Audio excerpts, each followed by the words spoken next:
आदरणीय दर्शक महानुभावहरू, यहाँहरूलाई म हार्दिक नमस्कार टक्राउन चाहन्छु र हामीले यो मिथिला नेपाल टेलिभिजनद्वारा सञ्चालित विभिन्न बहसहरूमध्ये यो कृषि बहस पनि एउटा अत्यन्तै महत्त्वपूर्ण विधा हो, किनकि यो कृषि बहस नेपाल एउटा कृषि प्रधान देश भनेर भनिन्छ। तर अहिले कृषिको अवस्था कस्तो छ र कृषिमा कस्तो खालको नीति हामीले अपनाउनु पर्छ र कृषि क्षेत्रलाई प्रभावकारिता कसरी गर्ने, प्रभावकारी कृषि क्षेत्र कसरी बनाउने, अथवा कृषि प्रविधि जुन चल्दै आएको छ त्यसमा परिवर्तनको आवश्यकता छ कि छैन, यस्ता विविध विषयहरूमा छलफल चलाउनको लागि बहस चलाउनको लागि सम्बन्धित क्षेत्रका नितान्त अनुभवी व्यक्तित्व र विद्वान अथवा चाहिने विशेषज्ञहरूबाट हामीले नेपालको कृषि क्षेत्र कस्तो हुनुपर्छ र किन हुनुपर्छ भन्ने खालको हामीले निरन्तर बहस चलाउने क्रममा आज पनि हामी यो कृषि बहस मार्फत यहाँहरूसँग भेट भएका छौं र आज यो कृषि बहसमा कृषिमा लामो अनुभव प्राप्त गरेको व्यक्तित्व र त्यति मात्रै होइन, विशेष गरेर नेपाल सरकारको एउटा जिम्मेवार ओहदामा पदमा रहेर पनि लामो अनुभव हासिल गर्नुभएको व्यक्तित्व र त्यति मात्रै होइन, विभिन्न एनजिओ आइएनजिओहरू जुन कृषि क्षेत्रसँग सम्बन्धित रहेर सञ्चालित भएका छन् त्यसमा पनि एउटा नेतृत्वदायी भूमिका खेल्न सफल भएको व्यक्तित्व र विशेष गरेर नेपालको तरकारी जुन छ, ताजा तरकारी र फलफुल, विशेष गरेर हर्टिकल्चर विशेषज्ञ भनेर चाहिँ उहाँलाई चिनिने गरिन्छ। उक्त व्यक्तित्व हामीले यहाँहरूमाझ लिएर आज आएका छौं र हामीले उहाँलाई कम्तीमा पनि यहाँले आएर कृषि बहस मार्फत यहाँका अनुभवहरू हामीलाई जानकारी गराइदिनु, हाम्रो टेलिभिजन मार्फत आम श्रोतामा जानकारी गराइदिनु पर्यो भन्ने, हामीले चाहिँ दर्शकमा जानकारी गराइदिनु पर्यो भन्ने हाम्रो आग्रहलाई उहाँले स्वीकार दिनुभयो, उहाँलाई धन्यवाद दिन चाहन्छौँ। र उक्त व्यक्तित्वको परिचय दिनुभन्दा पहिला हामीले के भन्ने गरेका छौं भने मिथिला नेपाल टेलिभिजन सबैको लागि, सधैँको लागि, यो हिमालको लागि, तराईको लागि, मेचीको लागि, महाकालीको लागि, मिथिला र नेपाललाई भावनात्मक रूपले जोड्नको लागि मिथिला नेपाल टेलिभिजन। हामीले यस्तो खालको कार्यक्रम नेपालमा सञ्चालित धेरै टेलिभिजनहरू छन्, यहाँहरूले हेर्नु भएको छ, सुन्नु भएको छ, तर हामीले जुन एउटा चाहिँ नि नेपालको जुन आवश्यकता अनुसार नेपालमा एउटा परिवर्तन गर्नुपर्छ भन्ने जुन भावनाले, भावनात्मक रूपले नै परिवर्तन गर्नुपर्छ भन्ने भावनाले जुन हामीले एउटा मिथिला नेपाल टेलिभिजनलाई जुन बाटोमा लान खोजिरहेका छौं, पक्कै पनि यसले नेपाललाई एउटा दिशामा लग्नको लागि केही न केही कोसे ढुङ्गाको साबित गर्नेछ भन्ने हामीले विश्वास पनि गरेका छौं र आदरणीय दर्शक महानुभावलाई यो कस्तो लागिरहेको छ। र आजको उक्त व्यक्तित्व हुनुहुन्छ र लामो समय सरकारी पेशामा कार्यरत र अगाडि पनि मैले भने हर्टिकल्चरिस्ट पनि हुनुहुन्छ उहाँले धेरै किताबहरू पनि लेख्नु भएको छ त्यस्तो क्षेत्रमा र उहाँले 17वटा किताबहरू जुन लेख्नु भएको छ र उक्त विद्वान व्यक्तित्वलाई आज हामीले यहाँहरूमाझ लिएर आइरहेका छौं। र उक्त व्यक्तित्व हुनुहुन्छ इन्द्रराज पाण्डे र इन्द्रराज पाण्डे लामो समयदेखि यो पेशामा आबद्ध हुनुभयो र फेरि त्यहाँबाट एक खालको चाहिँ रिटायरमेन्ट लिइसकेपछि फेरि पनि त्यही क्षेत्रमा निरन्तर लागिराख्नु भएको छ। उहाँका अनुभव कस्ता छन् हामीले पक्कै पनि उक्त व्यक्तित्वलाई यस मिथिला नेपाल टेलिभिजनको कृषि बहसमा ल्याउँदै गर्दाखेरिमा हामीलाई पनि गर्व लागेको छ र इन्द्रराज सरलाई म यस कार्यक्रम मार्फत हार्दिक स्वागत गर्दछु। नमस्कार, धन्यवाद। हजुर सर, हजुर। अब यो मौका दिनुभएकोमा मैले पनि आफ्ना केही अनुभवहरू र जानेका कुराहरू हाम्रा चाहिँ दाजुभाइ समक्ष पेश गर्न पाएँ, यसको लागि मिथिला टेलिभिजनलाई म धन्यवाद दिन्छु। यहाँलाई पनि धेरै धेरै धन्यवाद। र फेरि म उहाँसँग अलिकति जोडिँदैछु। आदरणीय दर्शक महानुभावहरू, जस्तै इन्द्रराज पाण्डेले यस्ता विभिन्न खालका धेरै चाहिने यो उहाँले नेपालमा तरकारी खेती भन्ने जुन एउटा लेख्नु भएको छ, श्री 5 को सरकार, पहिलाको सरकारबाट नै यो चाहिने छापिएको किताब रहेछ, यो लेखक चाहिने उहाँ नै हुनुहुन्छ। त्यस्तै गरेर उहाँले अर्को किताब पनि लेख्नु भएको छ, तरकारी उत्पादनका उन्नति प्रविधि भन्नाले प्रविधि, तरकारी उत्पादनका उन्नत प्रविधिहरू के हुन सक्छन् यस्ता कुराहरू पनि यहाँले लेख्नु भएको छ। र त्यस्तै गरेर इसिमोडद्वारा जुन पनि उहाँले एउटा किताब लेख्नु भएको रहेछ, इसिमोडले प्रकाशन गरेको किताब, त्यसमा ताजा तरकारी उत्पादन स्रोत पुस्तिका भनेर उहाँले यस्ता यी लगायत उहाँले धेरै किताबहरू लेख्नु भएको छ। जबकि त्यसमा चाहिँ उहाँको योगदान भनेको उहाँको भनाइअनुसार उहाँले अहिलेसम्म विमोचित भएका किताबहरूको सङ्ख्या हेर्दाखेरिमा उहाँका 17वटा किताबहरू विमोचित भइसकेका रहेछन्। त्यसो भएको हुनाले त्यो क्षेत्रको यस्तो विद्वत वर्गलाई हामीले यहाँहरूमा ल्याउँदै गर्दाखेरिमा आज पक्कै पनि उहाँले केही न केही सुझाव त्यो क्षेत्रलाई कसरी बलवान बनाउने, त्यो क्षेत्रलाई कसरी जनविश्वासिलो बनाउने पक्कै पनि उहाँले केही न केही आफ्ना अनुभवहरू साट्नु नै हुनेछ, आफ्ना अनुभवहरू यहाँहरूमा राख्नु नै हुनेछ। र मैले उहाँलाई स्वागत गरिसकेँ। अब मेरो यहाँसँग जिज्ञासा लिएर आउँदैछु। विशेष गरेर अहिले नेपालमा विश्वभरिबाटै विशेष भारतबाट एउटा यो हाम्रो सलह जुन यो अब त्यसैको विशेषज्ञ पनि हुनुहुन्छ, कृषि क्षेत्रको विशेषज्ञ पनि हुनुहुन्छ र सलहको प्रवेश भएको छ, जसलाई हामी सलह किरा पनि भन्ने गर्छौँ अथवा तल सलह एक प्रकारको फटेङ्ग्रा पनि हो भन्ने गर्छन् त्यसलाई। र त्यो सलह किराको चाहिने प्रवेश भएको छ। यो सलह किरा भनेको कस्तो खालको हो र यसले बाली नालीलाई कसरी असर गर्छ, यसको बारेमा यहाँले प्रष्ट रूपमा जानकारी गराइदिनु हाम्रो दर्शकहरू। हजुर धन्यवाद। अब यो सलहको बारेमा कृषि मन्त्रालयमा पनि मिटिङ र छलफलहरू भइरहेका छन्। अब यो कृषि विशेषज्ञहरू मध्येमा पनि इन्टोमोलोजिस्टहरू जो कीट विज्ञहरूले पनि यस बारेमा धेरै सूचनाहरू प्रवाहित गरेका छन्। अब मेरो जानकारीमा र मेरो अध्ययन अनुसार यो सलह किरा खास गरेर मरुभूमि जहाँको बालुवामा चिस्यान पनि हुन्छ, पानी परेपछि मरुभूमि एउटा त्यसमा चिस्यान भयो भने त्यसले त्यहाँ फुल पार्छ र त्यसको वंश त्यहाँ वृद्धि हुँदै जान्छ। र खास गरेर यो अफ्रिकाको मरुभूमिहरूमा, इरान इराकतिरको मरुभूमिहरूमा र भारतको पनि राजस्थानतिरको मरुभूमिहरूमा यसले आफ्नो चाहिँ सन्तान वृद्धि गर्छ र पपुलेसन यति धेरै हुन्छ कि त्यहाँ उनीहरूलाई चाहिँ खानेकुराहरू अपुग भइसकेपछि तिनीहरू त्यहाँबाट हुलका हुल बाहिर निस्किन्छन् करोडौँको रूपमा र हावाको बहाव साथै यिनीहरू पूर्वतिर लाग्छन् है। र अनि भारतमा पाकिस्तानमा यिनले प्रवेश 1 महिना 1.5 महिना पहिले नै गरेका हुन् र हरेक वर्ष आउँदैन, कहिले 30 वर्षपछि कहिले 20 वर्षपछि यसरी चाहिँ यो ग्रिएरियस भन्छ, यसको स्पिसिस नै ग्रिएरियस हो, बथानमा हिँड्ने आउँछ र अहिले नेपालमा यसले प्रवेश गरेका छ। अब यसको स्वभाव चाहिँ कस्तो हुन्छ भने यसले मरुभूमिमा जहाँ चिस्यान पाउँछ त्यस्तो ठाउँमा मात्रै सन्तान वृद्धि गर्छ, त्यहीँ फुल पार्छ, त्यहीँ बच्चा निस्कन्छ। नेपालमा त्यो वातावरण छैन, त्यसले गर्दा यहाँ यसको सन्तान वृद्धि हुँदैन, जो आए तिनैले खाने हुन्। र हाम्रा कीटविज्ञहरूको भनाइअनुसार यो 1 महिनासम्म यी बाँच्छन्। नेपालमा अहिले 2 किसिमका सलह चाहिँ बच्चा सलह र वृद्ध एडल्ट सलह, प्रौढ सलह दुईटै आएका छन्। यिनीहरू 1 महिनासम्म नेपालमा रहन्छन्। यिनीहरूले हरियो चिज खान्छन्, शाकाहारी हुन् यिनीहरू। अनि अब त्यसले चाहिँ तपाईँको एउटाले 1 दिनमा 2 ग्रामसम्म खान्छ र एक बथानले चाहिँ नि 35,000 मान्छेलाई पुग्ने खानेकुरो खान्छ भन्ने आदि इत्यादि तथ्याङ्क छन्। यसमा नजाउँ, यसको स्वभावतिर जाउँ। यसले के गर्छ भने बिहान बेलुका यो बास बस्छ। बेलुका बास बस्दाखेरिमा यसले रुखको फेदमा अथवा छानामा यस्तो सुरक्षित ठाउँमा बेलुका जम्मा भएर बास बस्छ। रातभरि त्यहाँ बास बस्छन् र भोलिपल्ट घाम उदाएपछि सूर्योदयपछि मात्रै यिनीहरू फेरि बथानको रूपमा उडेर जता हावा बहन्छ त्यतैतिर जान्छन्। यिनको स्वभाव चाहिँ त्यस्तो छ। र अहिले नेपाल सरकारले चाहिँ यसलाई नियन्त्रण गर्न 3-4 कुराहरू सिफारिस गरेका छ। एउटा त विषादी छर्ने जस्तो मेलाथाइन, क्लोरोपाइरिफस भन्ने जस्ता विषादीहरू छर्ने भनेर एउटा भनेको छ।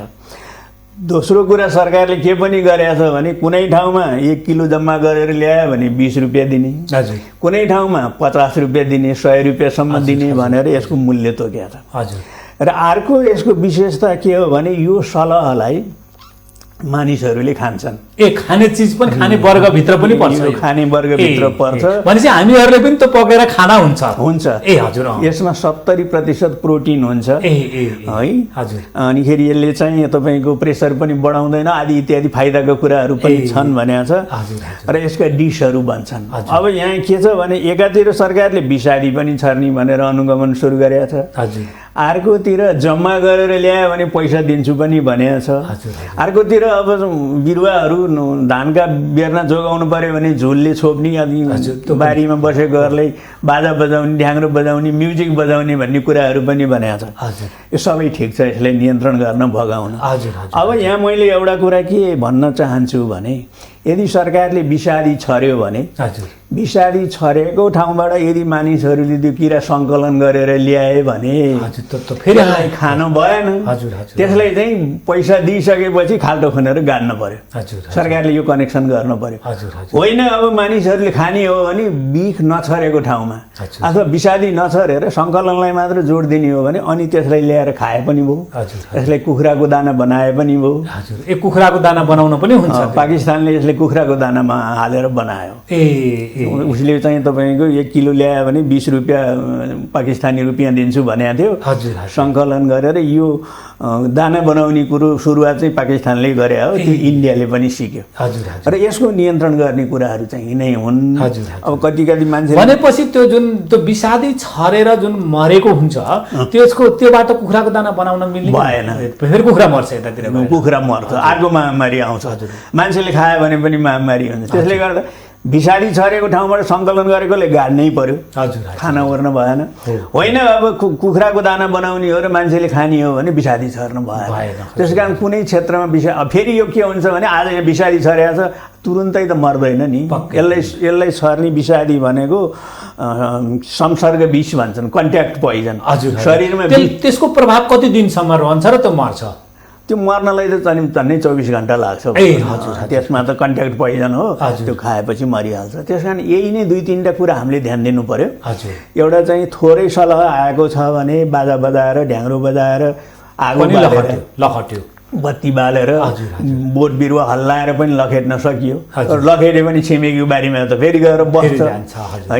अब यो विषादी छर्ने कुरो सरकारले भनेको छ। विषादी छर्ने हो भने चाहिँ सङ्कलन गरेर पनि ल्याउन चाहिँ हुन्छ, मान्छेलाई एउटा आम्दानी त हुन्छ, तर दाना बनाउन र खानामा चाहिँ प्रतिबन्ध लगाउनु पर्यो। यो बारेमा पनि सरकारले जनचेतना। अनि यहाँनिर मैले चाहिने हाम्रो इन्द्र सरसँग एउटा के जिज्ञासा राखेँ भने, यहाँ एउटा विज्ञ पनि हुनुहुन्छ, विशेष गरेर जुन औषधि छरेर त्यसलाई यसको अर्थ त बटुटीलाई ल्याउनुको अर्थ पनि के हो भन्दा कम्तीमा सलहलाई जुन वृद्धिलाई रोकौँ। 1 किलो ल्याउनु, 2 किलो पक्राला, 10 किलो पक्राला, जे भए पनि त्यो पक्र्यो भनेदेखि त बाली विनाश गर्न त्यसले पाएन। यदि विषादी छरेरै मारे भने पनि यसको लक्ष्य त मार्ने हो नि त, घटाउने हो नि त।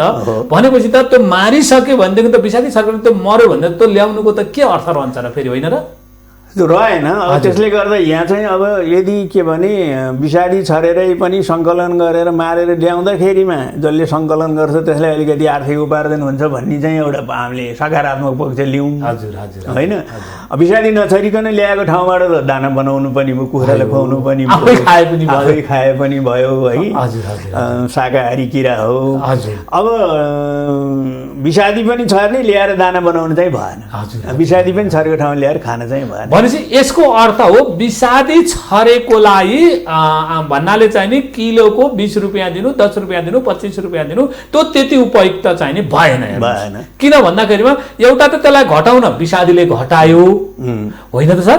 भनेपछि फेरि त्यसलाई चाहिँ सङ्कलन गरेर ल्याएर पनि त्यसलाई पुनः प्रयोग गर्न मिलेन। त्यसो भएपछि त त्यो जहाँ मर्या छ त्यही छोडिदियो भने 2-4 दिनपछि सर्छ, कुहिन्छ, त्यही जान्छ, सकियो यसको चाहिँ नि। तर यसमा अर्को एउटा कुरा छ नि सर, के भने विषादी छरियो, फट्याङ्ग्रा मर्यो अथवा सलह मर्यो, त्यहाँ तल जमिनमा पर्यो, त्यो विषादी छरेर मरेको भन्ने कुरो कागलाई थाहा हुँदैन, अरू जनावरलाई थाहा हुँदैन, तिनले खान्छन्, तिनी मर्छन् फेरि। यसले गर्दा यसको मल्टिप्लायर असर परेर जान्छ। धेरै वर्ष पहिले विराटनगरमा जुटमा चाहिँ फोलिडोल छर्दाखेरिमा त्यो फोलिडोलले चाहिँ छर्ने मान्छे पनि केही मान्छे मरे। पछि त्यो फोलिडोल छरेको ठाउँबाट काग मर्ने, सियाल मर्ने, फ्याउरो मर्ने भएर पछि फोलिडोललाई चाहिँ ब्यान नै गरेको थियो। त्यसकारण छरिसकेपछि पनि सङ्कलन गरेर गाड्नुपर्छ। त्यो गर्नुको अर्थ हो कम्तीमा पनि अरू जीव जन्तुहरू, चराचुरुङ्गीहरू नमरुन्, त्यो खाएर नमरुन् भन्ने हिसाबले अरू चराचुरुङ्गी र अरूको जीवन बचाउनको लागि जुन विशेष गरेर वातावरणीय जुन यो पर्यावरणलाई चाहिँ जोगाउनको लागि उपयुक्त छन् ती जनावरहरू ती पन्छीहरू नमरुन् त्यसको कारणले त्यसलाई बटुलेर त्यसलाई चाहिँ नि गाड्दा नै ठिक हुन्छ।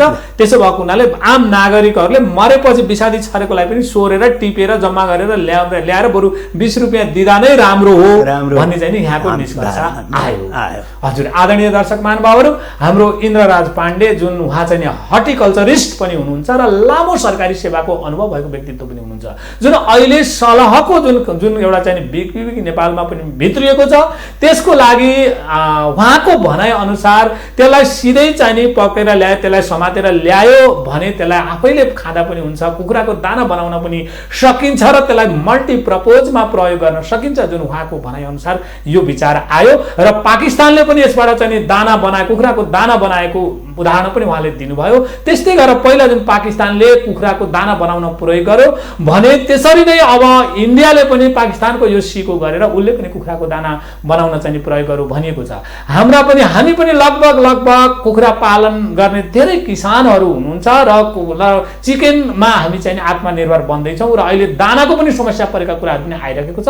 भनेदेखि जुन सलह किरा जुन लाखौँको उसमा चाहिँ आइरहेको छ भने हामीले त्यतापट्टि अलिकति सोच बनाएर सलह किराहरू जम्मा गरेर फेरि कुखुराको दाना बनाउन पनि सकिने कुरा एउटा चाहिँ हर्टिकल्चरिस्ट जुन खालको एउटा इन्द्रराज पाण्डेजी हुनुहुन्छ, उहाँले चाहिँ यहाँलाई जानकारी गराउनु भयो र मैले पनि यहाँलाई यो कुरा यहाँलाई जानकारी गराएको छु। यो कतिको उपलब्धिमूलक हुन्छ यहाँहरूले गर्नुहोला। सरकारले पनि केही न केही चाहिँ सन्देश दिएला पक्कै पनि लगभग मिथिला नेपाल टेलिभिजनले यही खालको बिगीलाई नियन्त्रण गर्ने कुराहरू अरू टेलिभिजन कसैले पनि यो कुरा सञ्चालन गरेका छैनन्। तर हामीले यहाँलाई भर्खरै हिजो मात्रै नेपालमा चाहिँ सलह किराहरूको प्रवेश गरेको छ र आज हामीले एउटा चाहिँ त्यो सम्बन्धित निकै सघन जानकारी भएको व्यक्तित्व मार्फत आम जनतामा हामीले जानकारी गराएका छौँ र यो कार्यक्रम हाम्रो फेसबुक पेजबाट पनि यो प्रसारण हुन्छ र हामी आम दर्शक महानुभावहरूलाई के आग्रह गर्छौँ भने यहाँहरूले धेरैभन्दा धेरै जनमानसमा यो कुरा जानकारी गराइदिनु होला, किनकि अहिलेको जुन यो सलहको बिगी जुन एउटा विशेषज्ञबाट कुरा आइरहेको छ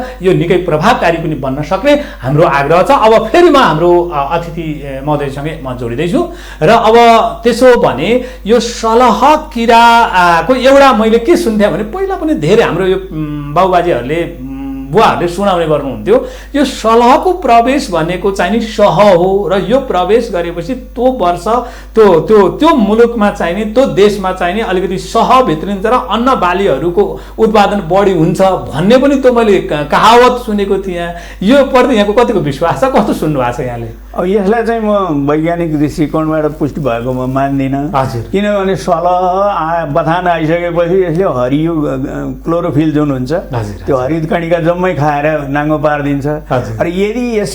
यदि यो सलह पनि हाम्रो मित्रजी भएर बाली बिरुवामा लाग्ने अरू किराहरू खाने भए यसले हामीलाई मद्दत गर्थ्यो।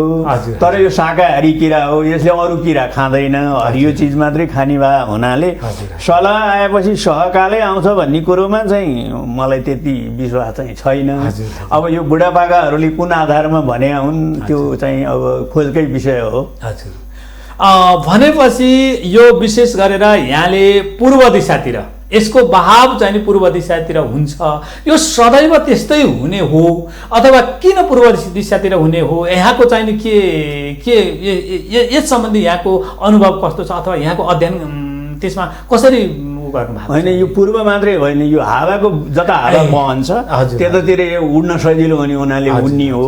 जस्तो अरबतिरबाट चाहिँ हावा यता पूर्वतिर हावा बहँदाखेरिमा यता आयो। अब हाम्रो यहाँ मनसुन सुरु भएको छ, यसमा पूर्वैया भनेर भन्छन्, पूर्वबाट हावा पश्चिमतिर चल्छ कहिलेकाहीँ। पश्चिमतिर चल्यो भने अब हाम्रो बारापर्सातिर भएको सलह, रूपन्देहीमा भएको सलह दाङतिर उता चाहिँ नेपालगञ्जतिर पनि जान सक्छन्। त्यो हावाको वेग जता हुन्छ त्यतै जान्छ। कहिलेकाहीँ हाम्रो हावाको वेग यसै भन्ने छैन, यो तराईतिरबाट पहाडतिर पनि हावा चल्छ अनि यो पहाडतिर पनि उक्लन्छ। भन्न त यसलाई चाहिँ 2000 मिटरभन्दा माथि जाँदैन भनेका छन्, तर फेला परिसक्यो। ओखलढुङ्गामा नि फेला परिसकेको छ, काठमाडौँ भ्यालीमा नि 2-4 वटा यो आइपुगिसकेको छ। त्यसले गर्दा यो पूर्व र पश्चिम भन्दा पनि हावा कताबाट कता बहन्छ त्यो दिन हावाको दिशा अनुसार चाहिँ अनुसार यो मुभमेन्ट गर्छ। अनि यसको चाहिँ नि जस्तै अब इन्द्र सरसँग मैले अलिकति यसकै बारेमा अलिक थोरै जानकारी अझै बढाउन चाहेँ।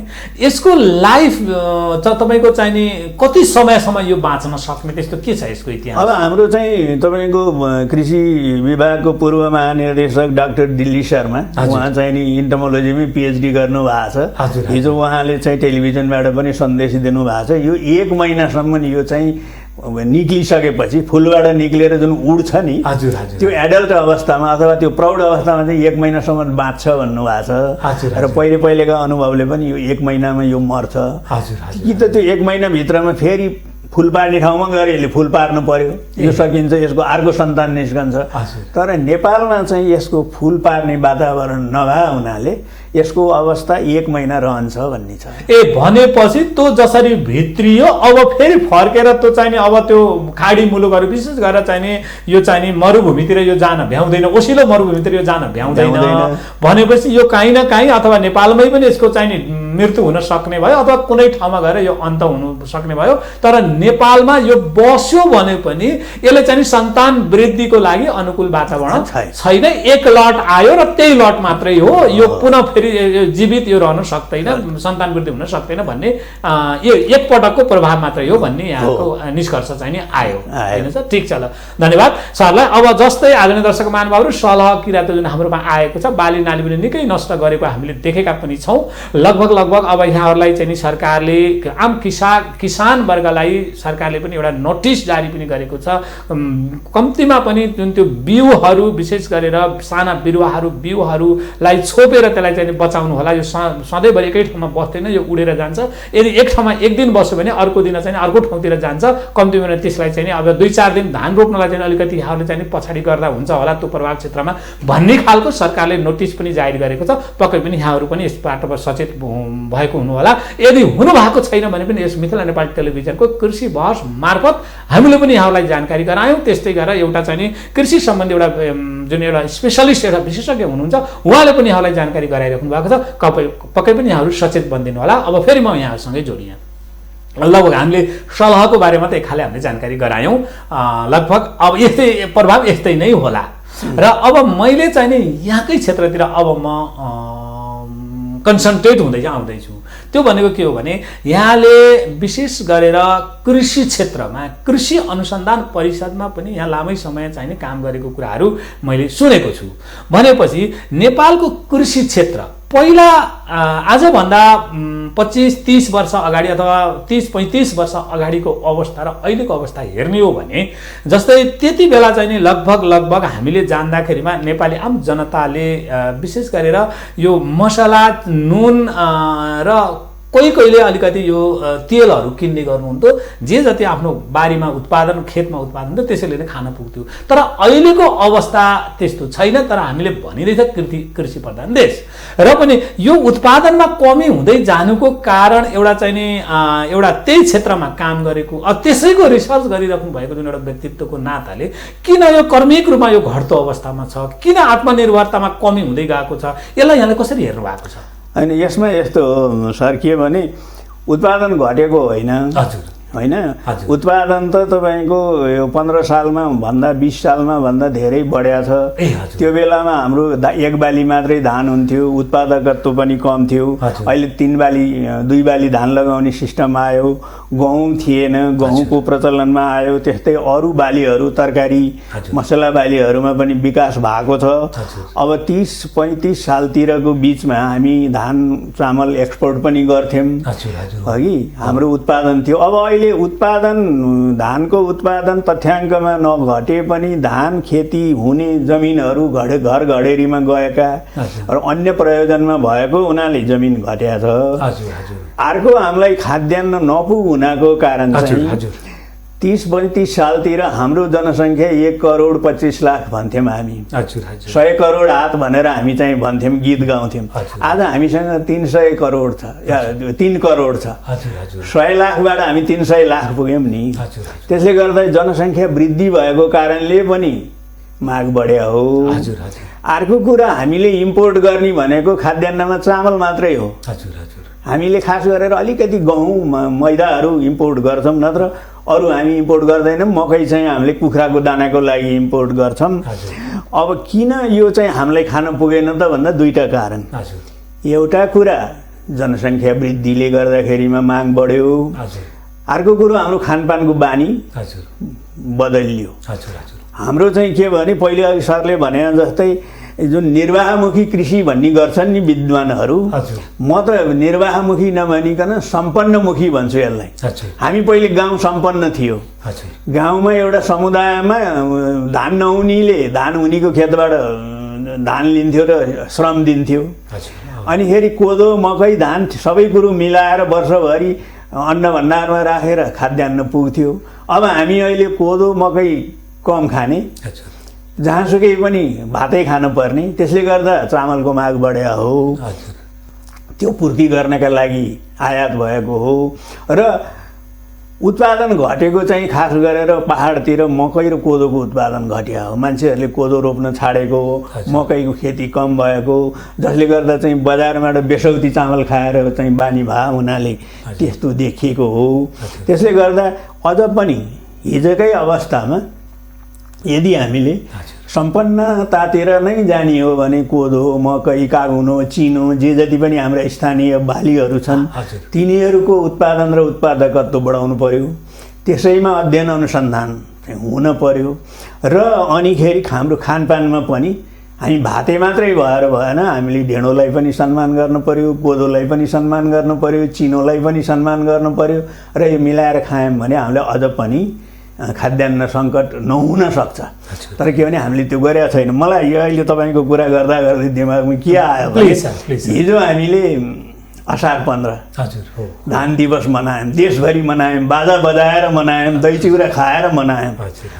तर धानभन्दा पनि पोषणको दृष्टिकोणले महत्त्वपूर्ण, पानी नलाग्ने भिराला पाखामा पनि हुने खोइ त कोदो दिवस।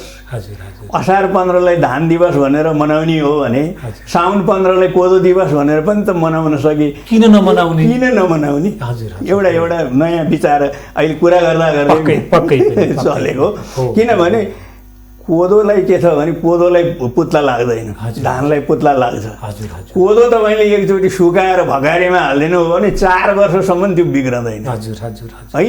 पोषणको दृष्टिकोणले धान चामल भन्दा राम्रो छ।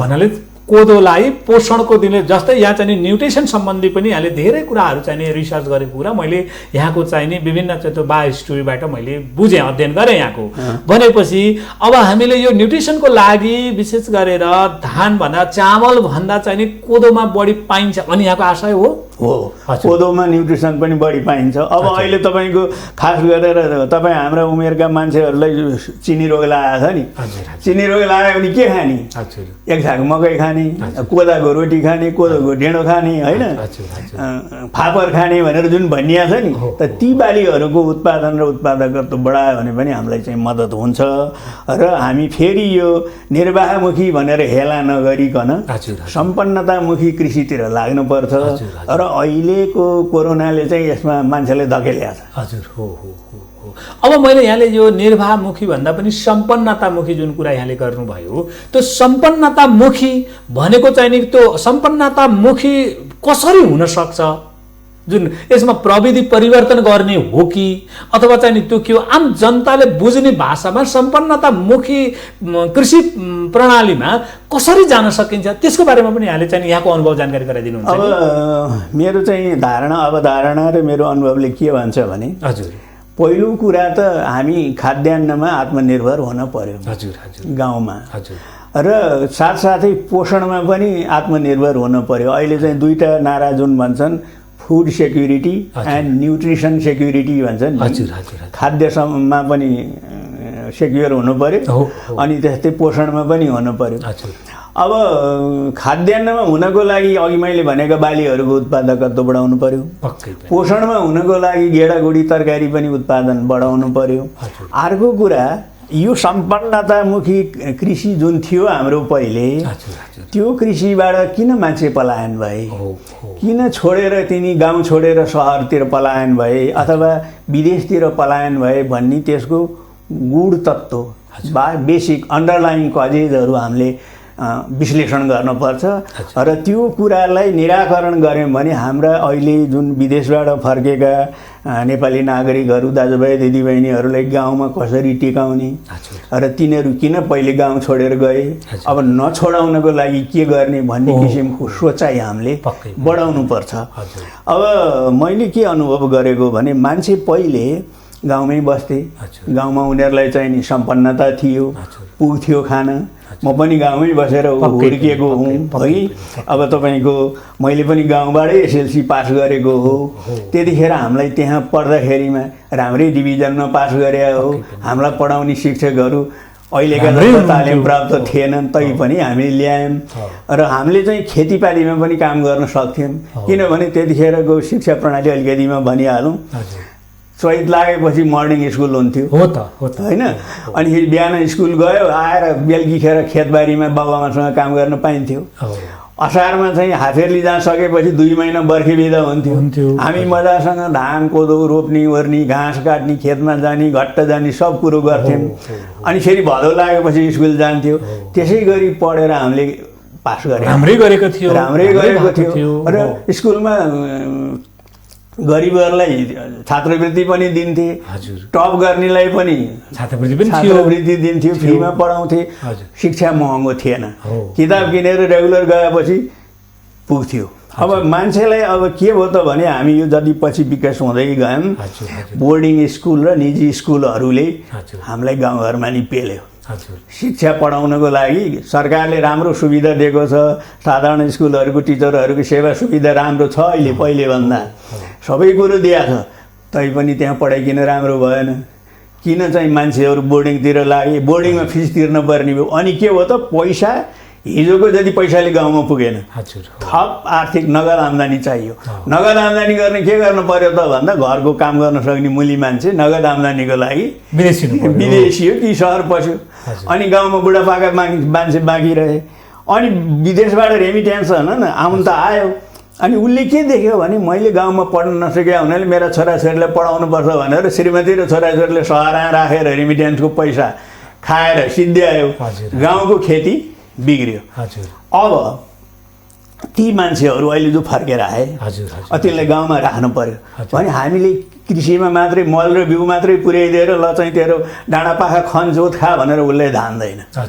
अहिले तुरुन्ती उसले अहिले गाउँमै गएर बसिरहेको छ, खेती गर्न थालेको छ पक्कै पनि। अब पछि उसलाई नजानी पार्नको लागि के गर्नु पर्यो त भने हामीले 2-3टा कुरा सुधार गर्नु पर्यो। प्लिज है, गाउँमा साधारण विद्यालयहरूलाई स्ट्रेन्थेन गर्नु पर्यो, त्यहाँको शिक्षा सुधार्नु पर्यो र बोर्डिङ स्कुलमा भन्दा साधारण विद्यालयमा राम्रो हुन्छ भनेर त्यहाँ अङ्ग्रेजी बोल्न सक्ने गणित अहिलेको माग त त्यो हो नि। हामीले चाहिँ भएको विद्यालयले एकजना राम्रो अङ्ग्रेजीको तालिम दिएर 6 महिना तालिम दिएर पठायो भने त उसले अङ्ग्रेजी राम्रै पढाउँछ नि होइन। गणित पढाउँछ, विज्ञान पढाउँछ। गणित र विज्ञानको शिक्षक छैन, त्यसले गर्दा गणितै नपढाउने यो भन्ने कुरो भएन। त्यसमा शिक्षामा सुधार गरेर गाउँमै राम्रो शिक्षा दिन सक्ने भयो भने बच्चाबच्चीले पनि कृषि पनि सिक्छन्। त्यो मान्छेले पनि अब बोर्डिङ स्कुलमा पैसा तिर्न नपर्ने भएपछि गाउँमै बस्छ, पहिलो कुरा। दोस्रो कुरा स्वास्थ्य पनि त्यहाँ सुधार हुनु पर्यो। अहिले सरकारले स्वास्थ्यलाई प्राथमिकतामा राखेको छ, सुधार होला गर्ला निल्ने भन्ने लागेको छ स्थानीय निकायमा अब भएका स्वास्थ्य संस्थाहरू। तेस्रो कुरा के त भने अब जो मान्छे फर्केर आयो उसले नगरमा काम गर्ने बानी लिएर आएको छ भनेपछि गाउँ फर्केर गएको मान्छे उसले चाहिँ खाडीमा गए पनि इन्डियामा गए पनि उसले महिनावारी तलबमा काम गरे। अक्सर त गाउँबाट काठमाडौँमै आएर काम गरेको छ भने उसले महिनाको अन्त्यमा केही हजार रुपियाँ हातमा कमाउँथ्यो। अब गाउँमा त्यो कमाउने वातावरण सरकारले कसरी दिन सक्छ भन्दाखेरिमा गाउँमा पनि अहिले निर्माणका कामहरू भइरहेका छन् होइन।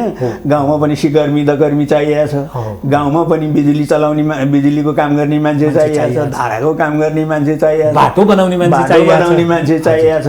त्यसकारण अथवा वृक्षारोपण गर्ने मान्छे चाहिएको छ।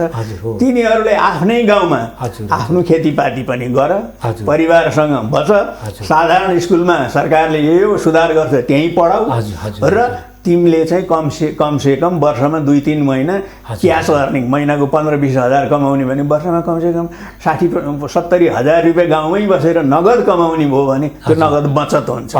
किन घरको उत्पादन खान्छ, आफ्नो खेतीपाती गर्छ, वनपाखामा फलफुल लगाउँछ, वृक्षारोपण गर्छ, अनि बाख्रा पनि पाल्ला, अर्ग्यानिकतिर पनि ऊ लाग्छ, अनि उसलाई गाउँमै दिनको चाहिँ नि 500-800 रुपियाँको ज्याला पायो रेगुलरली भने मान्छे गाउँमा बस्छ। यो पहिलो कुरा। दोस्रो कुरा के भने अहिले धेरै जसो ठाउँमा हामी स्मार्ट सिटी बनाउने भन्छौँ, सोचेका छन्, सरकारको सोचाइ पनि छ। अब स्मार्ट सिटी मात्रै होइन, स्मार्ट गाउँ बनाउनु पर्छ। सहरमा जे सुविधा हामीले दिने हो गाउँमा पनि अब अहिले हाम्रो यान्त्रिकरण पनि चलेको छ। अब गाउँमा पनि निश्चित ठाउँमा यो पहिरो लाग्ने ठाउँमा, खोलाले बगाउने ठाउँमा बस्ती नबसाएर खोलो पनि नलाग्ने, पहिरो पनि नलाग्ने, अलि बाली पनि राम्रो नहुने, अलि त्यस्तै खालको ठाउँ हुन्छ, त्यो ठाउँमा सुरक्षित त्यस्तो ठाउँमा बस्ती बसाल्ने, त्यहाँ सबै सुविधा दिने, बिजुली पानी सबै कुरो दिने र मान्छेहरूलाई त्यहाँ बस्न उत्प्रेरित गर्ने। सहरमा चाहिँ दलालहरूले बनाएर चाहिँ घर घडेरीमा त मान्छे किनेर बसेका छन् भने सरकारले सहुलियत दिएर त्यहाँ पनि बस्ती एकैचोटि देशभरि नहोला। सुरुवात गरेर गाउँमा स्मार्ट भिलेज, त्यसको नाम स्मार्ट सिटी भन्ने होइन, स्मार्ट भिलेज, स्मार्ट भिलेज भनेर सुरु गर्ने। अनि खेती गर्ने जमिनहरूमा चाहिँ छुट्टै घर बनाउनु नदिने, त्यही ठाउँमा घर बनाउनेहरूलाई सुविधा दिने। अब यो खेतको माझा लगेर एउटा घर बनाएको छ, अनि बाटो चाहियो, पानी चाहियो, टेलिफोन चाहियो भनेर चाहिँ सरकारले पनि पुर्याउन सक्दैन। त्यसकारण ग्रामीण बस्तीहरूलाई सुधार गरेर स्मार्ट गाउँ विकास गर्ने, त्यसले गर्दा मान्छे त्यहाँ बस्छन्। अब यो अहिले विभिन्न किसिमको इम्प्लोइमेन्ट छ, प्रधानमन्त्री स्वरोजगार कार्यक्रम छ, विशेष स्वरोजगार कार्यक्रम छ, के थुप्रो छ, मलाई भन्दा तपाईँहरूलाई बढी थाहा छ।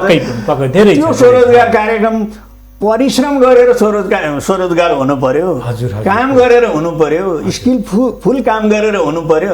अहिले चाहिँ धेरै जसो मिडियाहरूले भन्छन् घाँस काटेर पैसा सिद्ध्यायो, सडक बढाएर पैसा सिद्ध्यायो, त्यस्तामा किन खर्च गर्ने? तालिम दिनुपर्छ भने दिउँ, सिकर्मी त कर्मी बनाऊ। अब यो तपाईँले पनि देख्नुभयो, भूकम्पले क्षति गरेको ठाउँमा पुनर्निर्माणको लागि सरकारले 3 लाख रुपियाँ दियो, त्यो घर बनाउने मान्छे बिहारबाट आयो। यस्तो बिजोग छ, श्रमिक छैन। पहिले हाम्रो गाउँघरमा 3 तले घर चाहिँ ट्वाकल राखेर कस्तो राम्रो डिजाइनका घर त ती गाउँका सिकर्मीले बनाएको थिए नि। आज हाम्रा ती सिकर्मीहरू मरे, बुढा भए, नयाँलाई युवा जति विदेशी छैन।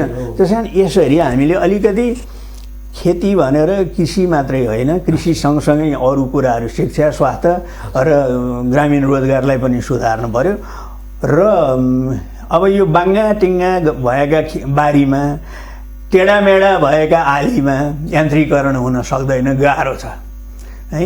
त्यसले गर्दा सरकारले तपाईँको यो सरकारसँग तपाईँको भू संरक्षण विभाग भन्ने छ, वन मन्त्रालय अन्तर्गत, त्यसलाई कृषि मन्त्रालय अन्तर्गत राखेर अथवा वन मन्त्रालयमै होस्, तर त्यसले गाउँमा गएर त्यो बाङ्गाटिङ्गा गरा सोझ्याउनको लागि केही सहयोग गर्न पर्यो। किसान आफैले श्रम गर्छ, गरा सोझो भयो, सिधा 4 गुणे गरा हो भने त त्यसमा यन्त्रीकरण गर्न सजिलो हो नि, अनि ट्र्याक्टर चलाउन सजिलो हो होइन। अब मलाई त के लाग्छ भने यहाँ पनि एउटा चाहिने यो कृषि क्षेत्रमा लामो अनुभव भएको व्यक्ति त अहिले पनि त्यसैमा निरन्तर लाग्नु भएको छ।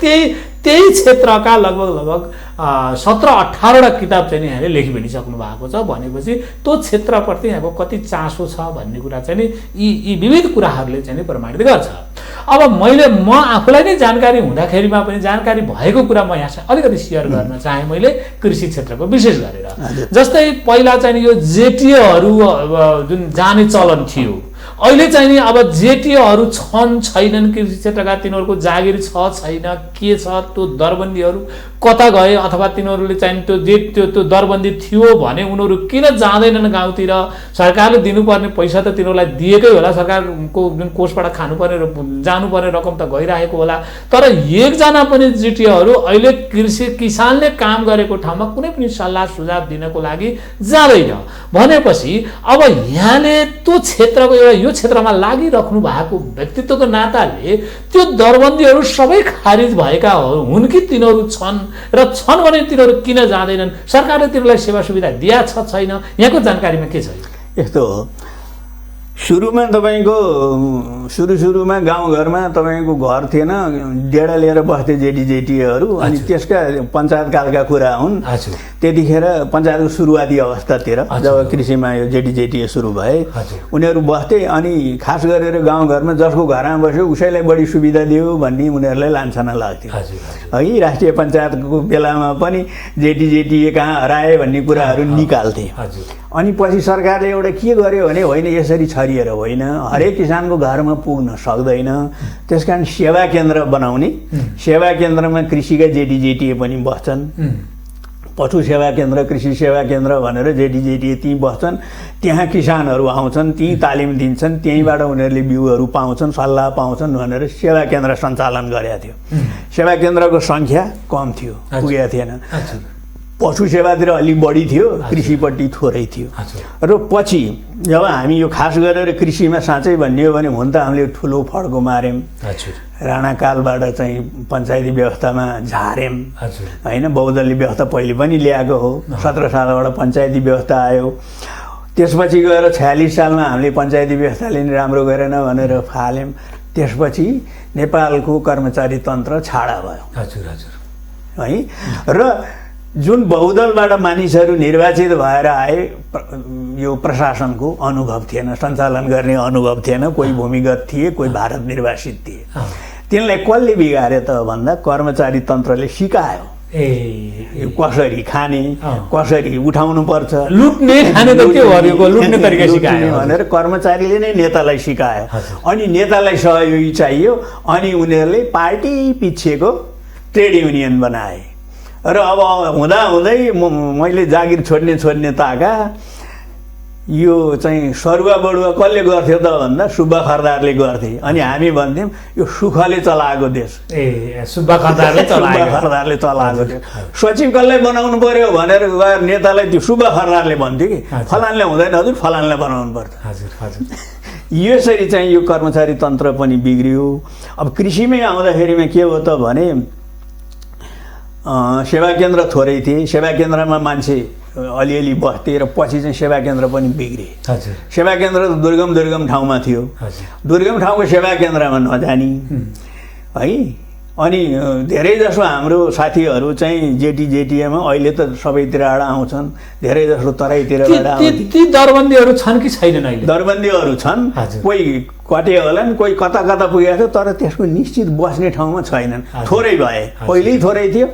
अब अहिले 754 कि कति हाम्रो स्थानीय निकाय छ। त्यो पहिले त 4000 गाउँ पालिका थियो नि, गाउँ विकास समिति थियो नि, पहिले गाउँ पञ्चायत थियो। 4000 गाउँ पञ्चायतमा एकजना चाहिँ कमसेकम कृषिको, एकजना पशुको राख्नुपर्छ भनेर धेरै तयार भएको छन्। कृषिको दीर्घकालीन योजना भनेर नै बनाएको छ अहिले, एग्रिकल्चर डेभलपमेन्ट स्ट्राटेजी भनेर कृषिको रणनीति। त्यसले पनि के भनेको छ भने हरेक गाविसमा त्यो कृषि र पशुको प्राविधिक राख्नुपर्छ भनेर सिफारिस गरेको छ। राखेको छैन। राखे पनि जाँदैन नला फेरि कर्मचारी अहिले त्यो त जानुपर्ने त्यही किसिमको गर्नु पर्यो नि। मेरो सुरुदेखिको मेरो भनाइ के थियो भने 70को जेटिएलाई मुगुमा राखेर हुँदैन। मुगुकमै जेटिए बनाए त भयो नि त। 70को 70मै जेटिए बनाए भयो नि। अनि उ किन त्यहाँ जागिर खानको लागि जहाँ पनि जान्छु भनेर सही गर्ने, अनि खटाइदिन्छ मुगु। अनि भोलिपल्टदेखि नेता पछि लाएर हजुर मेरो 70मै चाहिँ सरुवाल भन्छ, ऊ 70 नै बस्छ। एउटा उदाहरणको लागि मैले 70लाई मैले मात्रै भने होइन, त्यो मेरो जिल्ला नुवाकोटमा नि हुन्थ्यो, धादिङमा नि हुन्थ्यो, त्यो धेरैतिरको छ। त्यसले गर्दा एउटा चाहिँ कृषि विकास रणनीतिले पनि हरेक उसमा राख्ने भनेको छ। अहिलेको बजेट भाषणमा पनि कृषिकै बजेटमा पनि दुईटा कुरा भनेको छ। जस्तै एउटा चाहिँ हरेक यो स्थानीय निकायमा एउटा कृषिको र एउटा पशुको जेटिए राख्ने, यसको लागि हिसाब पनि गरेको छ। अहिलेको घनश्याम भुषालजीले यतिजना चाहिन्छ भनेर त्यो मन्त्रालयले हिसाब गरेर उहाँलाई दिएको हो, उहाँले पनि भन्नुभएको छ।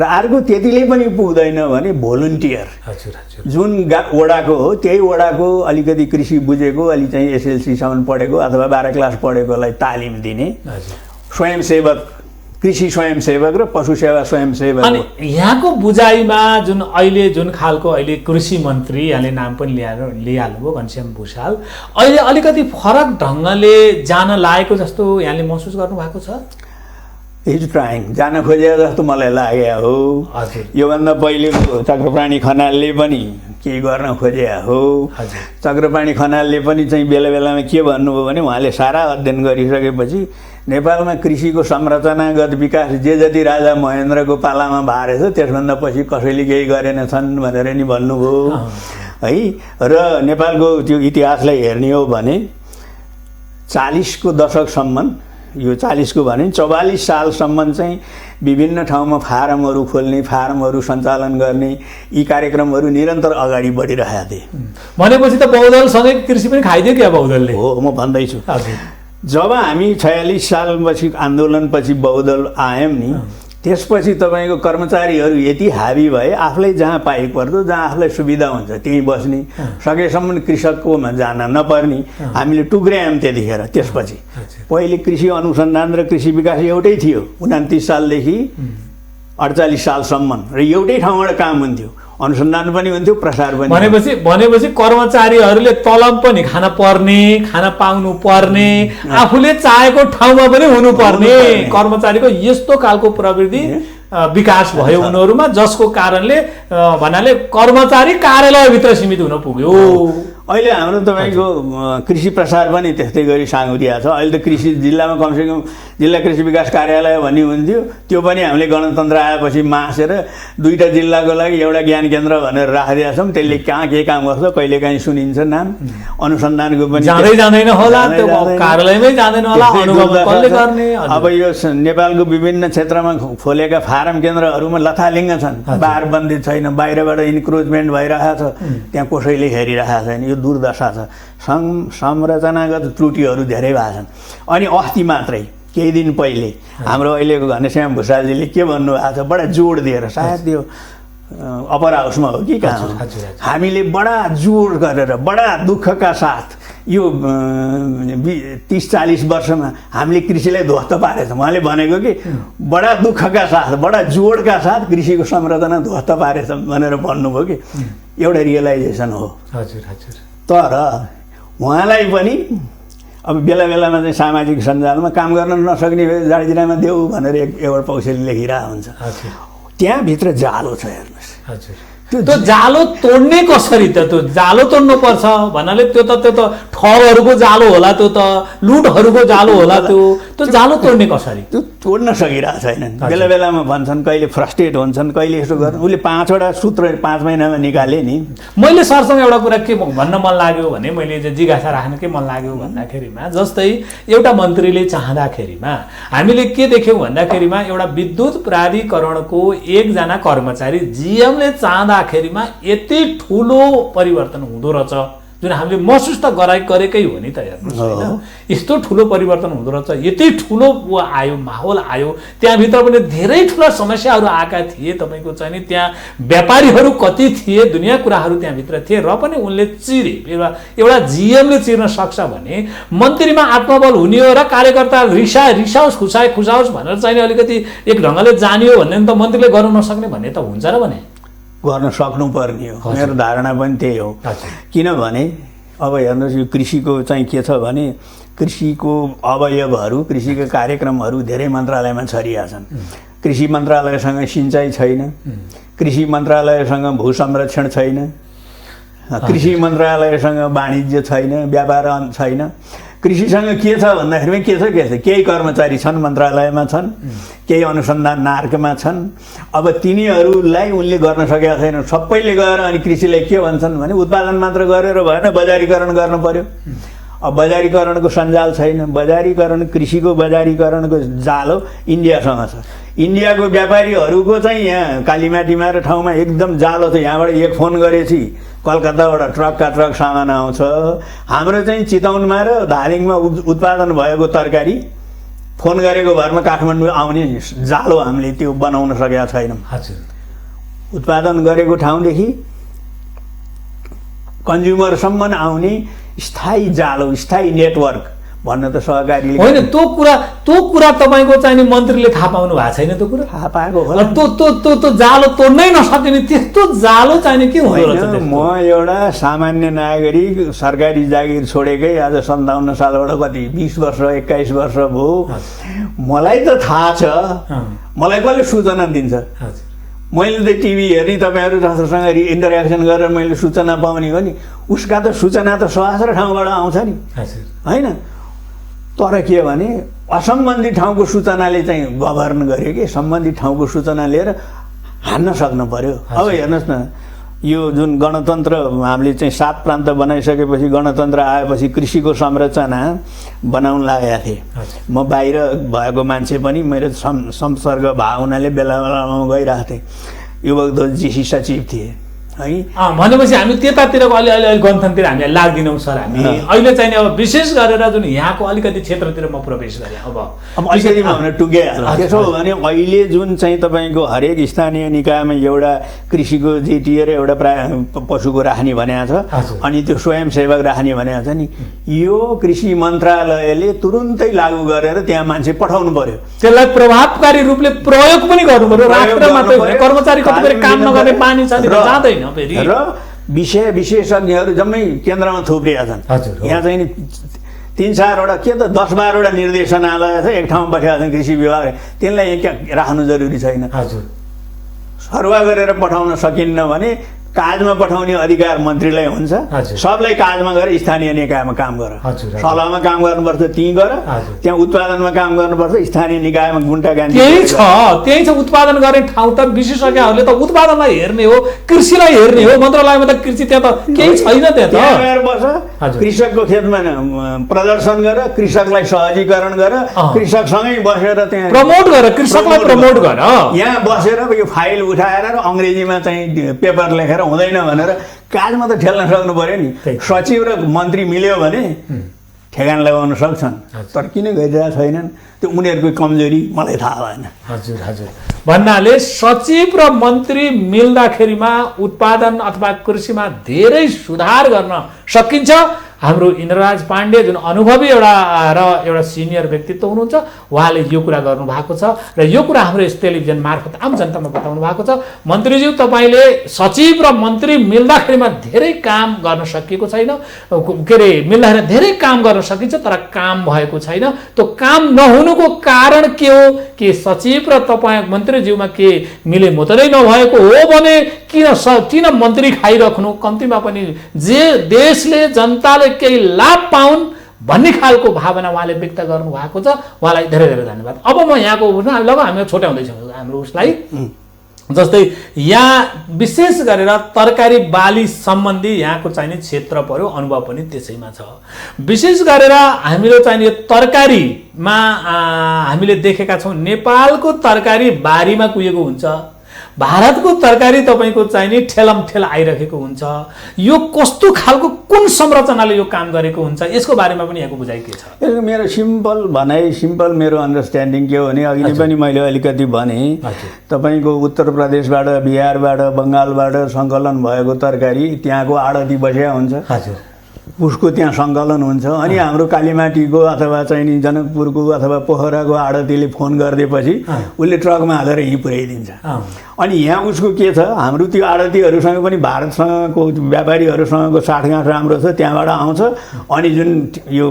फेरीवाला हुन्छन् नि हाम्रा तराई मुल्का पनि छन् त्यसमा चाहिँ मोतिहारीबाट आएर बाराका हुँ भनेर तरकारी बेच्नेहरू पनि छन् तिनीहरूले घर घर पुर्याउँछन् अब हामी कहाँ उत्पादन पनि छ खास गरेर हामीलाई नपुग्ने भनेको प्याज मात्रै हो आलु पनि हामी कहाँ प्रशस्त हुन्छ 9 महिना आलु फल्छ अनि लगभग 2-4 अरबकै तरकारी भित्रिन्छ त हामीलाई पुग्ने हो भने त किन भित्रिएको त फेरि यहाँको बुझाइमा अब एउटा कुरा त के भने किसानले जस्तो भन्नुहोस् धादिङको भनौँ अथवा नुवाकोटको भनौँ काभ्रेको भनौँ त्यहाँबाट उत्पादन भएको चिज किसानले उत्पादन गरिसकेपछि उसको खेतमा गएर सङ्कलन गर्ने अथवा ती किसानहरूकै जालो भनौँ न सबभन्दा सजिलो भनेको सहकारी हो सहकारीले सङ्कलन गरेर त्यसलाई कालीमाटीसम्म ल्याउने तिनीहरूलाई चाहिँ तपाईँको एउटा सञ्जाल बनाइदिनु पर्यो कालीमाटीमा ल्याउने र उनीहरूलाई भनौँ न ट्रकहरू चाहियो हजुर होइन, रेफ्रिजरेटर ट्रक चाहियो।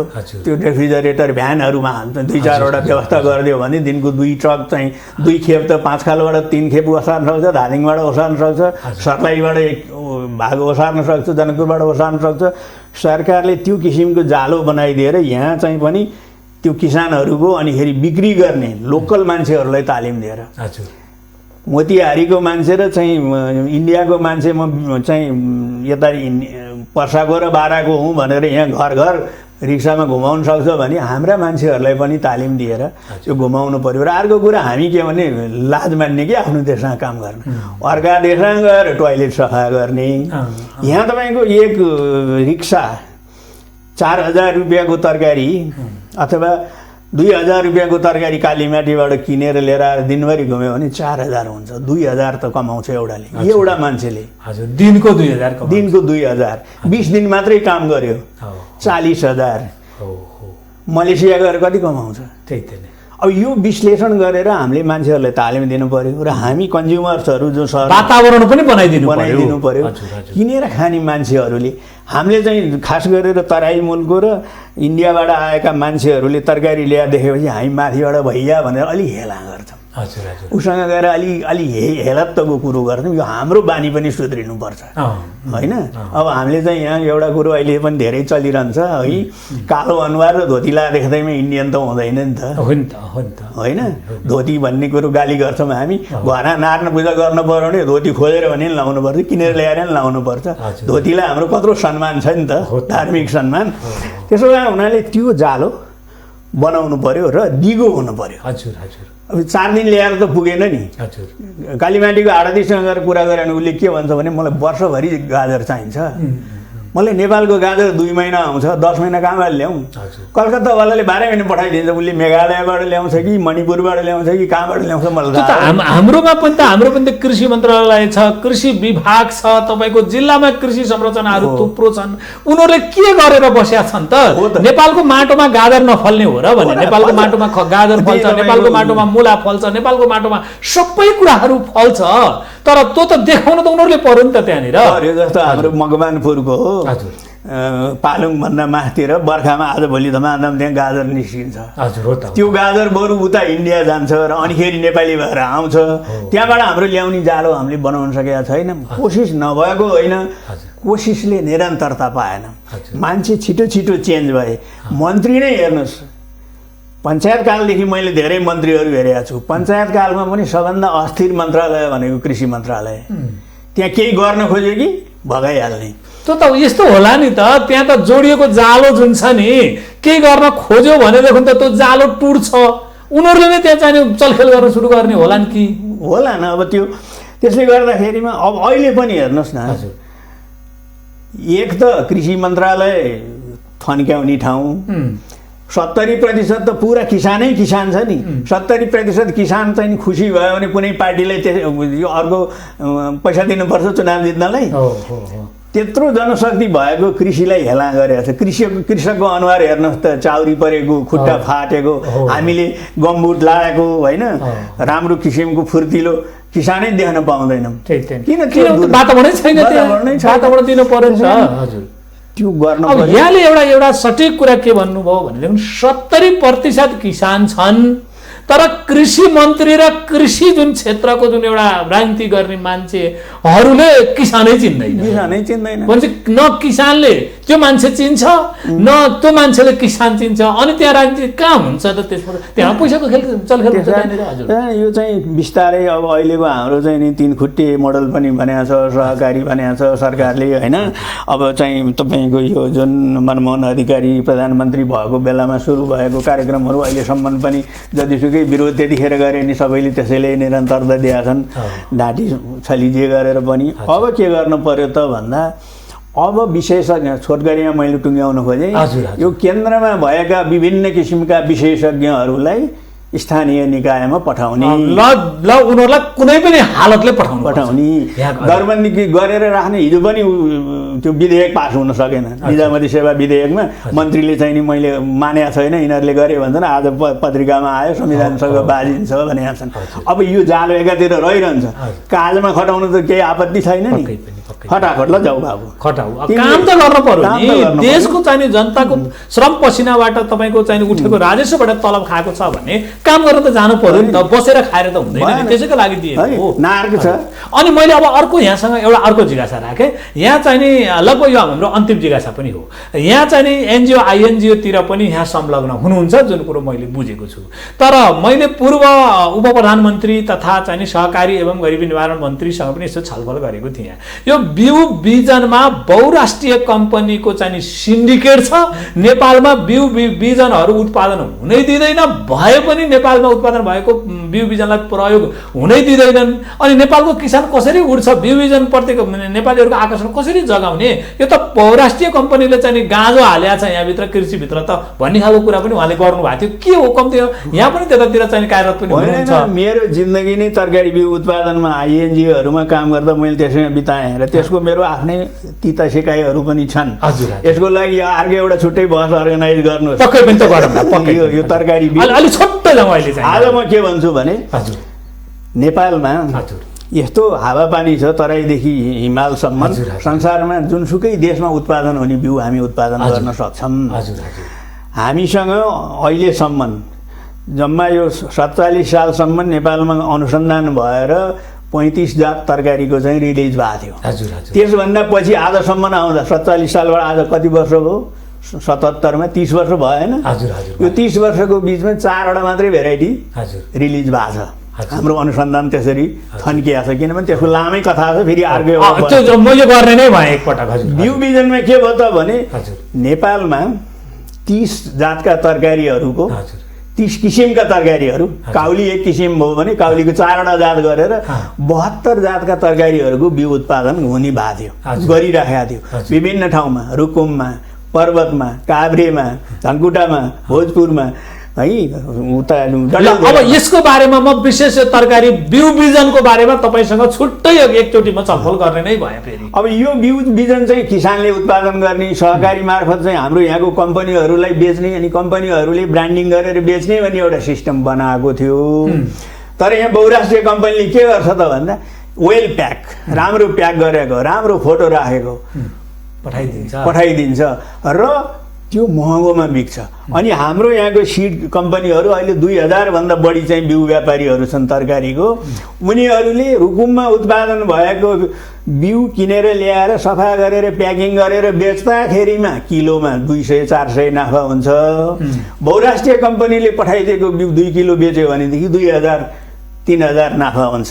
उसले त विज्ञापन गरिदिएको हुन्छ नि, सारा यति फल्छ उति फल्छ भनेर। त्यो कुरो त तपाईँ सरकार र कृषि मन्त्रालयले के गर्नु पर्यो भने किसानलाई के विश्वास दिलाउनु पर्यो भन्दाखेरिमा हाम्रोमा उत्पादन भएको बिउ बिजन पनि त्योभन्दा कमसल छैन, बरु यहीँको हावापानीमा चाहिँ उत्पादित विद्युत के अरे बिउ बिजन भएको हुनाले अझै बढी फल्छ, फलाउन सजिलो हुन्छ भन्ने खालको चाहिँ क्याम्पेनिङ त सरकारले गरिदिनु पर्यो, कृषि क्षेत्रले गरिदिनु पर्यो। त्यो गर्नु पर्यो। भइरहेको छोटकरीमा म टुङ्गिहालौँ, नेपालमा सबभन्दा धेरै जात विकास भएको धान 256 कि 260 जातको धान विकास भएको छ। जबकि बिउ चाहिँ नि भारतबाट आएन भनेर बिउ पाइन भन्छ।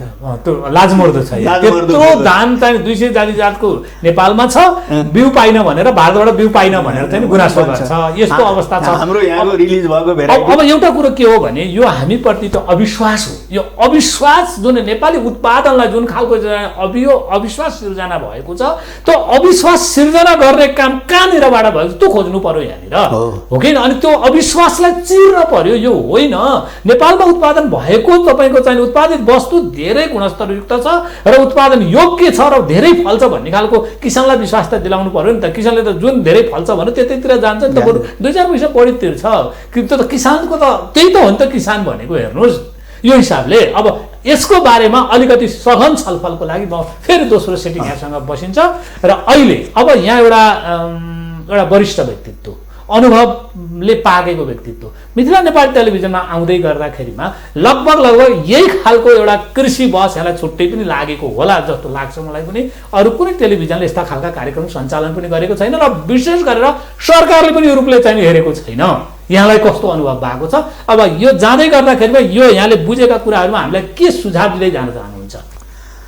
अब गर्न त अरू टिभीहरूले नि गर्छन् है। कृषि टिभी भन्ने पनि छ एउटा त्यहाँ पुलचोकमा कि माथि जाउलाखेलमा, अनि त्यस्तै अरू टिभीहरूले पनि बेला बेलामा बोलाएर छलफल गराउँछन्। हिजो पनि म हेर्दै थिएँ, यो कान्तिपुर टिभीले पनि गर्दै थियो बोलाएर। तर कस्तो भने 3-4 जना मान्छेलाई राखेर तिनले पालो बोल्न लगाउँछन्, अनि त्यो अलि सतही कुराहरू हुन्छ, अनि गएर ठोकिन्छ किसानलाई त्यो अनुदानको कुरोमा र मार्केटिङ सिस्टम भएन, यहाँ भएन उहाँ भएन, हाम्रो उत्पादन थोरै छ, गुणस्तर भएन मात्रै भन्छन्। त गुणस्तर कसरी सुधार्ने हो, प्याकेटिङ कसरी गर्ने हो, विदेशी बिउभन्दा हाम्रो बिउ राम्रो छ भनेर त सिद्ध गर्ने त खेतमा हो नि है। मैले एउटा सुझाव चाहिँ मन्त्रीज्यूलाई पनि के लेखेर दिएको थिएँ भने यो जुन अहिलेको हाम्रो भनेको जुन कति 754 कि कतिवटा स्थानीय निकाय 753 स्थानीय निकायमा पनि त जग्गाहरू हुन्छ नि, डेमोन्स्ट्रेसन त्यहाँ गएर गर, किसान त त्यहाँ हुन्छ, विज्ञ त्यहाँ गएर बस, त्यहाँ किसानसँग एक सिजन बसेर नेपाली बिउ हाम्रो बिउको त्यहाँ परीक्षण गर देखाऊ, र त्यो क्षेत्रमा उत्पादन हुने नेपाली बिउहरूलाई त्यहाँ उत्पादन गर्न लगाऊ, र तीको सहकारी मार्फत अथवा त्यहाँको पनि छ नि त बिउ बेच्ने ट्रेडर, त्यो ट्रेडरलाई पनि इन्भल्भ गराऊ र अनिखेरि नेपाली बिउको चाहिँ नि प्रमोसन गर्नु पर्यो भनेर नि भने हो। अब आफ्ना बाध्यता होला नि, ठुला मान्छेका ठुलै बाध्यता हुन्छन् होइन, बाध्यता केही हुँदैन। हेर्नुहोस्, यदि समर्पण म देश र जनताको लागि समर्पित छु भनेर चाहिँ पहिला समर्पित भावना हुनु पर्यो, बाध्यता केही पनि हुँदैनन् त्यहाँनिर। म चाहिँ नि त्यो ठान्छु। हेर्नुहोस्, सबैभन्दा ठुलो कुरो चाहिँ नि परिवर्तनको लागि आफू समर्पित हुने कि नहुने भन्ने कुरा चाहिँ नि त्यहाँनिर ठुलो भूमिका खेल्छ। यसले त्यसो भएको हुनाले अझै पनि मैले फेरि गरेँ, अब तपाईँ के सुझाव दिँदै जानुहुन्छ त? के अब मिथिला नेपाल टेलिभिजनले जुन कृषि बहस यसरी सञ्चालन गरेको छ र हामी यो लगभग हाम्रो दोस्रो सुरुवात हो, यो हामी निरन्तर यो कार्यक्रमलाई लान्छौँ र कसरी अगाडि जाओस् भन्ने यहाँको चाहिँ नि। अब ठिक छ, यसमा विभिन्न किसिमका विज्ञहरू पनि छन्, उनीहरू सबैलाई ल्याउनु पर्छ, उनीहरूले पनि आफ्नो धारणाहरू राख्छन् है, तिनीहरूलाई पनि राखौँ। र अर्को कुरा के भने हाम्रा विज्ञहरू, हाम्रा मन्त्रालयमा बसेका पोलिसी मेकरहरूले ग्राउन्ड लेभलमा पनि गएर हेर्न पर्यो। अब हिजो एउटा सानो एक्जाम्पल दिउँ, एकजना भर्खरै रिटायर भएको एउटा साथीले मलाई फोन गर्यो, उसले भन्यो झापाको कानकाईमा एउटा ठुलो फारम छ, त्यो फारम अलपत्र छ, चारैतिरबाट इन्क्रोचमेन्ट भइरहेको छ, 2जना स्टाफ छन् रे त्यहाँ। अब उसले भन्दै थियो त्यहाँ बिउ उत्पादन गर्ने हो भने नेपालको लागि चाहिने धानको बिउ धेरै चाहिँ उत्पादन हुनसक्छ। के गर्छौ त भाइ तिमी, हामीले भनेर भएन, हामीले मान्छे खटाउने होइन। कृषि मन्त्री त त्यहाँ गएर हेर्न पर्यो नि त, अन द स्पट सचिव त्यहाँ गएर हेर्न पर्यो, अनि के गर्नु पर्यो, उसलाई पनि पावर अफ एटर्नी हुनु पर्यो कि डिसिजन गरेर दिन सक्ने पावर। अब अहिले छोटकरीमा म भनौँ, कृषिको संरचना बिग्रियो, लगभग अब हाम्रो 1 मिनेटमा यसले सिकाइदिनुपर्छ। किन बिग्रिया त भन्दाखेरिमा सामान्य प्रशासन मन्त्री र कृषि मन्त्री, सामान्य प्रशासन सचिव र कृषि सचिवको टक्करले गर्दा अहिलेको हाम्रो कृषिको संरचना ध्वस्त भयो। अब अहिले ती सचिव पनि छैनन्, अहिले ती मन्त्री पनि छैनन्, अहिले नयाँ मन्त्री नयाँ सचिव आछन् दुवै मन्त्रालयमा। कृषिमा नि नयाँ सचिव नयाँ मन्त्री, सामान्य प्रशासनमा नि नयाँ सचिव नयाँ मन्त्री आछन्। तैपनि ती सँगै बसेर यो हिजो बिग्रेका संरचना किन सुधार्न सक्दैनन्, किन कार्यक्रम पठाउन सक्दैनन्? तपाईँको टेलिभिजन मार्फत यस्ता कुराहरूलाई पनि भले जनतामै कुरा जाओस्। पक्कै पनि यहाँले दिनुभएको जुन सुझाव छ, विशेष गरेर नेपाल जुन यहाँलाई मैले चाहिँ धेरै धेरै धन्यवाद दिएँ, किनभने यहाँ आइदिनु भयो हाम्रो निमन्त्रणा स्वीकार, हामी फेरि पनि यहाँलाई निमन्त्रणा गर्ने यहाँकै अगाडि अहिले मैले यो अनुरोध पनि गरेँ र त्यो दिन म फिक्स गरेपछि म यहाँलाई जानकारी गराउँछु। र जस्तै आदरणीय दर्शक महानुभावहरू, जुन इन्द्रराज पाण्डे जुन कृषि क्षेत्रको लामो अनुभव भएको व्यक्तित्व र हर्टिकल्चरिस्ट पनि मैले अगाडि भने, उहाँले धेरै किताबहरू पनि लेख्नु भएको छ, धेरै एनजिओमा पनि उहाँले काम गर्नुभएको छ, उहाँसँग अनुभव धेरै लामो छ। तर उहाँको एउटा अन्तिममा निष्कर्ष के आयो भने सामान्य प्रशासन मन्त्री, पूर्व सामान्य प्रशासन सचिव र त्यस्तै गरेर कृषि मन्त्रालयको मन्त्री र कृषि मन्त्रालयको सचिवको कारणले विशेष गरेर काम हुन सकेन, यो उहाँको निष्कर्ष अहिलेको। विशेष गरेर कृषि क्षेत्र अधोगतिमा जान थालेको चाहिँ नि लगभग 2-3 दशक चाहिँ नि भइसकेको छ। क्रमशः कृषि क्षेत्र अधोगतिमा जाँदैछ र लोकप्रियता गुमाउँदैछ र हामी फेरि यस मिथिला नेपाल टेलिभिजनबाट हामी निरन्तर यो लोकप्रियता घट्नुको कारण के हो, हामी त्यो पोइन्टमा जाँदैछौँ र विशेष गरेर हामीले विभिन्न क्षेत्रका कृषिसँग सम्बन्धित व्यक्तित्वहरू र विशेषज्ञहरूबाट निरन्तर हामी त्यसमा त्यो पोइन्ट खोज्नेछौँ र ती सबै कुराहरूलाई हामीले चाहिँ नि पत्ता लगाएर हामी यहाँहरूको यो मिथिला नेपाल टेलिभिजन मार्फत चिरफार गर्नेछौँ। कमजोरी कहाँनिर छ, पक्कै पनि कृषि प्रधान देश हालत कस्तो छ यो सबैले बुझेकै कुरा हो। र आजको जुन गेस्टलाई म धन्यवाद दिँदै यहाँहरूले पनि हाम्रो यस्तो बहस निरन्तर आइराख्ने कुरा यहाँहरूलाई जानकारी गराउँदै अहिलेलाई हेर्दै रहनुहोस् मिथिला नेपाल टेलिभिजन। सबैको लागि सधैँको लागि हाम्रो मुख्य उद्देश्य हो मिथिला र नेपाललाई भावनात्मक रूपले जोड्नको लागि र मिथिला नेपाल टेलिभिजन। अब हाम्रो यस कार्यक्रम हेर्नको लागि हाम्रो युट्युब ठेगाना हो www.mtv नेपाल 4K। यदि www.mtv नेपाल 4K मा युट्युबमा गएर सर्च गर्नुभयो भनेदेखि हाम्रो युट्युब आउँछ र त्यसलाई सब्स्क्राइब गर्दै कमेन्ट लेखिदिनको लागि कमजोरी कहाँनिर छ, यहाँहरूले बुझेका कमजोरी यदि थाहा पाउनु भएको छ भने हामीलाई जानकारी गराइदिनु होला भन्ने यहाँहरूप्रति हार्दिक अनुरोध गर्दै अहिलेलाई म बिदा हुन्छु। यहाँहरूसँग सुखी रहनुहोस्, खुसी रहनुहोस्, शान्त रहनुहोस् र स्वस्थ रहनुहोस्। यो मिथिला नेपाल टेलिभिजनको यहाँहरू सम्पूर्ण हाम्रा श्रोता र आम जनसमुदायमा हार्दिक अनुरोध पनि छ। हस्त बिदा पाउँ।